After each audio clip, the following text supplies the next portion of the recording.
Riprock might be the first bike with gears for your kiddo. Parents, listen up. First, we will teach you how the gears work. Then we'll give you some tips on what to teach your little rider. Maybe it's your first time with gears on a bike too. Perhaps it's been a few years since you have ridden, so let's go over the parts and understand what everything does. The gears are made up of a few mechanical parts. The shifter is located at the right grip. The cable and housing connect the shifter to the rear derailleur. The chain runs from the cranks to the rear wheel. The derailleur is at the back. It moves the chain up and down the cassette. The cassette or cog set is what makes up the gears and turn the wheel.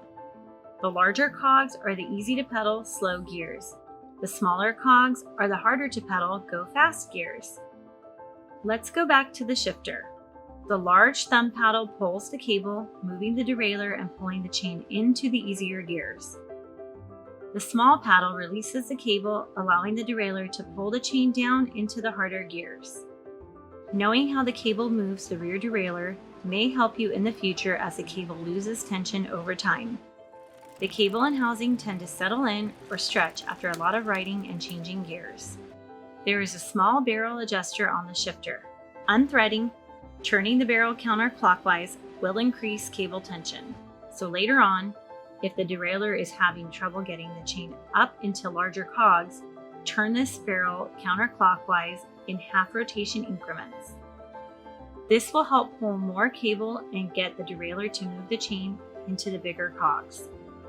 Want to keep this whole system running smoothly for a couple summers? Keep the chain clean and lubricated. Once a month, use a dry rag to wipe the dirt and dust off the chain. Use a bike chain specific lube and drip it onto the chain while backpedaling. Use a clean spot on the same dry rag to wipe off the excess. Too much lube can be a bad thing as it can attract more dust and dirt. Let your little rider know they must be pedaling to change gears. Once their legs are spinning, they can use either paddle to shift gears. Point out the larger paddle and tell them to use it for easier gears to go up hills. Point to the smaller paddle to let them know how to come back into the harder gears to go faster. It's best for them to shift gears 1 or 2 at a time. Clicking the paddles too quickly, too many times, might get the chain stuck between cogs. Teaching your little rider how to shift will help them fully enjoy their new ride up the hills and back down again.